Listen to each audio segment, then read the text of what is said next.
আমাদের মাঝে কথা বলছে। আসসালামু আলাইকুম। অবশেষে সংগ্রহ করলাম পাঁচজন জাতের ঘাস। অনেকদিন থেকে অনেকে মানে আমাদের মাঝে কথা বলছে। অবশেষে সংগ্রহ করলাম এই পাঁচজন জাতের ঘাস, বিহার পাঁচজন জাতের ঘাস। অনেকদিন থেকে খুঁজতেছিলাম, এটা মূলত পাচ্ছিলাম না। অনেক দুই একজনকে বলছিলাম আমি যে ঘাসটা সংগ্রহ করবো, তো তারা আমার কাছে লোকেশন জানতে চাইছিল যে জিনিসটা কই পাওয়া যায়। তো এতদিন না বলার মেন কারণ হচ্ছে এখানেই ছিল ঘাস। আমি যদি তাদের বলে দিতাম, আমার এতদিন খেতে ছিল না, তার কারণে ওরা যদি নিয়ে নিত তাহলে আমার আবার অনেক দূর থেকে আনতে হতো। এই জন্য আমি এতদিন বলিনি।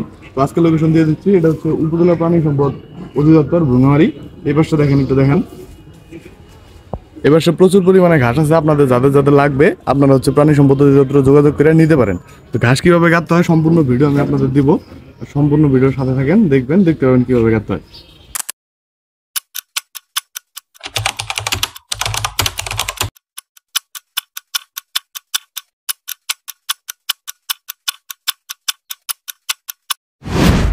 তো চলে আসলাম আজকে 3 দিন পর।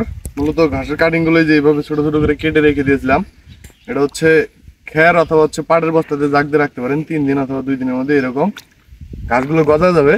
তারপর রোপণ করতে হবে। এটা রোপণ করার নিয়ম হচ্ছে যেভাবে ক্রস করে গাড়লে এই জিনিসটা হচ্ছে মানে ছোপটা বড় হয়, যার কারণে ঘাস হয় প্রচুর পরিমাণে। আর এইভাবে সিঙ্গেল ভাবে গাড়লে ছোপ ছোট হয়, জমি বেশি লাগে কিন্তু ঘাস কম হয়। আর এটা গাড়ার মানে উপযুক্ত সময় হচ্ছে জুন জুলাই মাসে। আমি একটু লেট করে ফেলছি, যার কারণে দেখতে পাচ্ছেন বর্ষার মানে একবারে শেষের দিকে বৃষ্টির পানি জমে গেছে অলরেডি।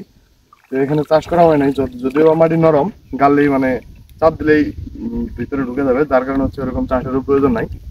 তো আমার সময় এভাবে ছিল না, এই পাশে বিছন ছিল দোয়া গাড়ার পরে, সেই জন্য করতে হলো। আপনাদের সময় সুযোগ থাকলে জুন জুলাইয়ের দিক গাড়বেন, এটাই মূলত উপযুক্ত সময়। দেখেন কিভাবে ঘাস গাড়ি আমি। এটা হচ্ছে মূলত পরিমাপ, এতটুকু ফাঁকা ফাঁকা রেখে কাটতে হবে।